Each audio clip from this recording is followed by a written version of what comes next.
Baik, terima kasih. Assalamualaikum warahmatullahi wabarakatuh. Shalom, salam sejahtera, Om Swastiastu, Namo Buddhaya.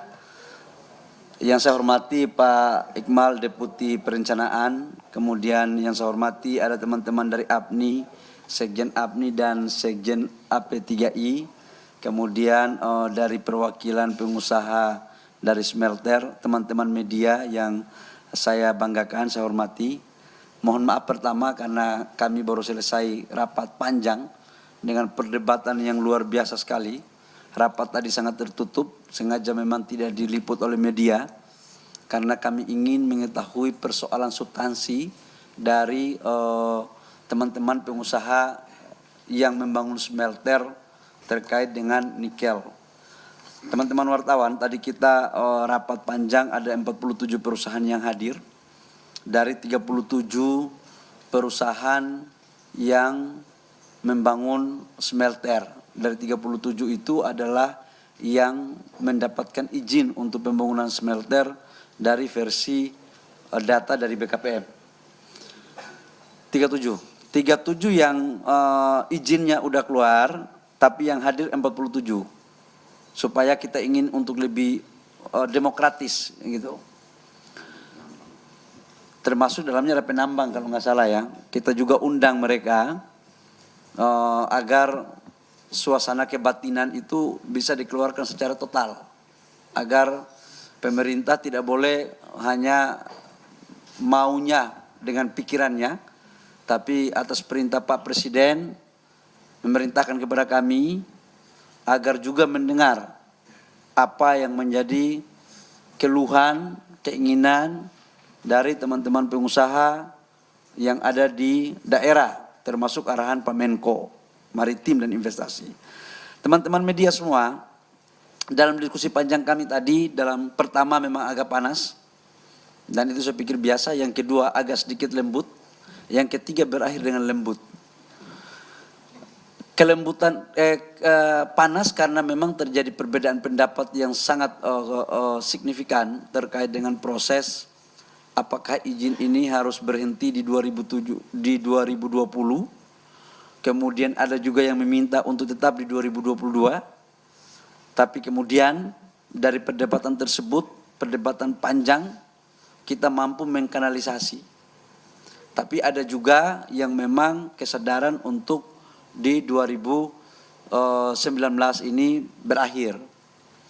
Ingin kami menyampaikan bahwa hasilnya, yang pertama, proses pengambilan keputusan dilakukan atas dasar kesamaan pandang, hasil kajian mendalam dengan menjunjung tinggi rasa cinta negara, cinta tanah air.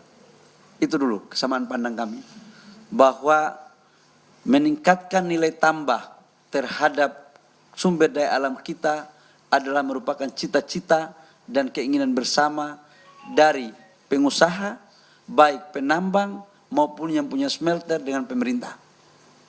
Yang kedua, keputusan juga kami lahirkan atas dasar kesadaran bersama dan musyawarah mufakat bahwa teman-teman yang telah mendapatkan izin ekspor yang hari ini OR-nya udah diverifikasi secara aturan oleh pihak-pihak terkait teknis yang mempunyai kewenangan dan dinyatakan sudah lolos, maka juga diberikan kesempatan untuk menyelesaikan. Namun, yang juga atas dasar kesadaran, kebersamaan, yang juga tidak ingin untuk melakukan ekspor OR juga ada. Ini kita lakukan dengan sebuah kesepakatan bahwa harga OR yang diterima oleh teman-teman smelter di sini yang dijual oleh teman-teman harganya adalah harga internasional. Hong Kong kurangi transshipment, kurangin pajak, yang hitung-hitungannya kurang lebih sekitar $30 per metrik ton. Dan itu semua tadi sepakat. Tidak ada yang tidak sepakat. Kurang lebih ya saya katakannya, maksimal $30 per metric ton, FOB ya, FOB. Ya, di bawah 1,7. Supaya jangan sampai kita salah-salah bicara ya. Ini penting. Ya, taunya jangan juga terlalu jelek-jelek lah, mereka udah tahu, nggak perlu kita sampaikan lagi di sini, Bang. Dengan prinsip bahwa jangan juga yang punya smelter menekan pengusaha lokal. Jangan juga semau-maunya. Tapi juga sebaliknya, jangan juga pengusaha lokal penambang semau-maunya juga untuk menekan yang punya smelter.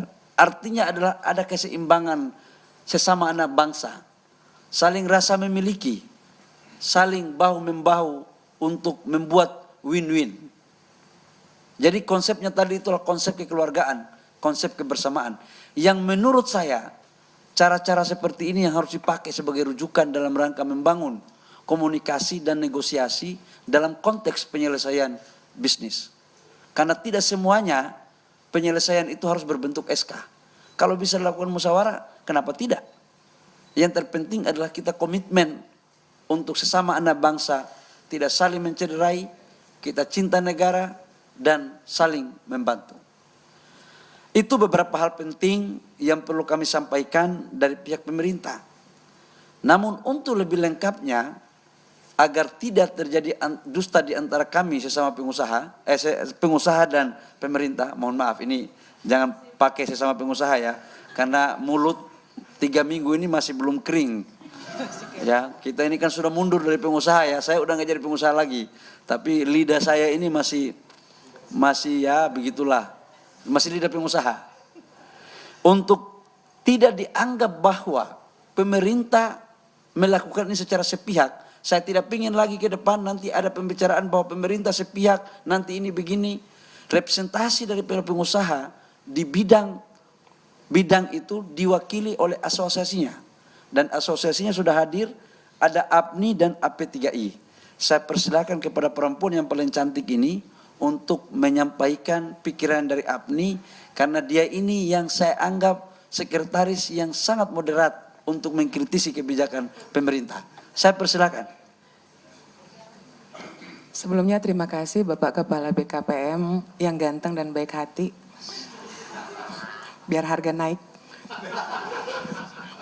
Jadi kami dari para pelaku usaha penambang nikel nasional, kami sangat berterima kasih kepada Bapak Kepala yang sudah memediasi dan mempertemukan kami Pak, Asosiasi Penambang Nikel Indonesia dan Asosiasi Pengolahan Pemurnian. Karena jujur selama ini belum pernah ketemu Pak.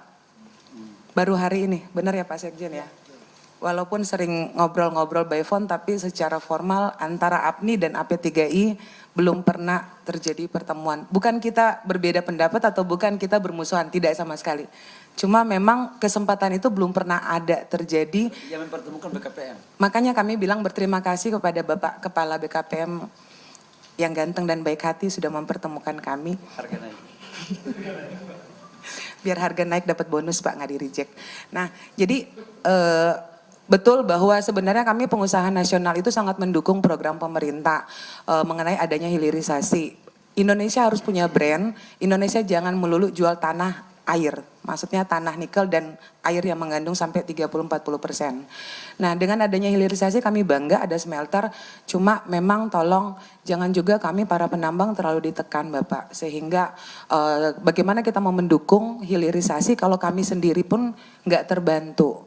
Nah dengan adanya kondisi seperti ini, kalau memang ekspor memang betul ditutup dan setuju bahwa smelter mau menyerap kondisi seperti ekspor, yaitu kadar di bawah 1,7, batas sampai tanggal 31 Desember 2019, harga internasional, dipotong biaya ekspor, dipotong transshipment. Betul Bapak ya? Harganya tadi saya sudah bilang kan, maksimal $30. Kurang lebih. Kurang lebihnya $30 katanya. FOB ya Pak ya? Nah mungkin itu kami semoga dari pihak AP3I juga mau menerima. Kami sudah menerima, tinggal dikonfirmasi lagi dengan penerimanya yaitu rumahnya AP3I. Silakan Pak Sekjen AP3I. Selamat sore. Terima kasih atas kesempatan yang diberikan. Sudah yakin bahwa pertemuan ini adalah pertemuan yang kedua, dan yang kedua ini sudah membawa positif, auranya positif, mudah-mudahan buat kita semua. Dan tadi juga pada saat yang rapat tadi juga disebutkan oleh salah satu yang pengusaha terbesar di smelter, Pak Alex Barus, untuk mengiyakan dan mengkonfirmasi. Jadi ya sudah, kami setuju dengan apa yang akan dilakukan oleh pemerintah, dan kami akan melaksanakan sesuai dengan yang disepakati. Terima kasih. Baik, terima kasih. Saya akan persilakan kepada orang tua kami yang juga adalah pengusaha smelter, Pak Alex Barus, Tulang Alex Barus. Saya persilakan Tulang. Baik, terima kasih Pak Kepala. Dua sekretaris asosiasi di sini, ketuanya tidak di sini. Pak Deputi, Pak teman-teman semua, Assalamualaikum warahmatullahi wabarakatuh. Saya kira ini adalah pertemuan kedua yang sangat positif. Pertama, saya dari Morowali.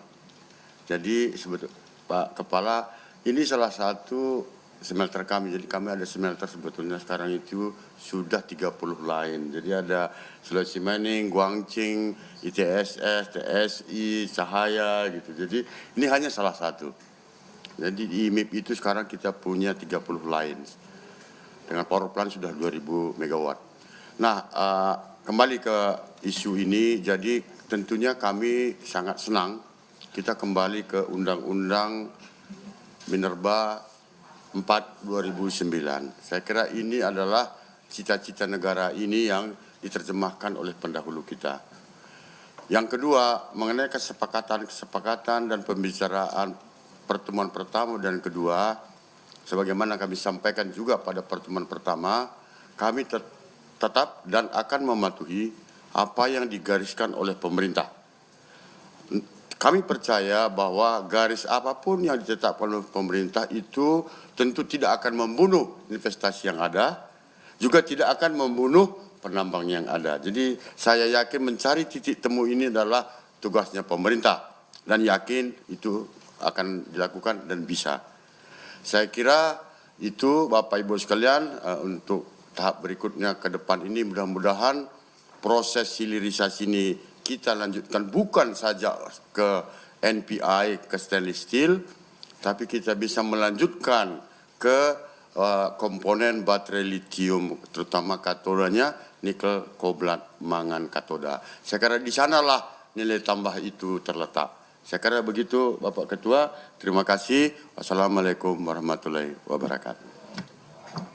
Waalaikumsalam. Jadi teman-teman media, tolong disebarluaskan kepada seluruh penjuru tanah air dan dunia bahwa pengusaha, penambang, dan smelter di Indonesia telah menyatukan tekad, telah bersepakat, bergandengan tangan merayakan Hari Pahlawan Nasional, bahwa kami sudah tidak mau ekspor ore mulai 1 Januari 2020. Itu dulu sampaikan kepada dunia.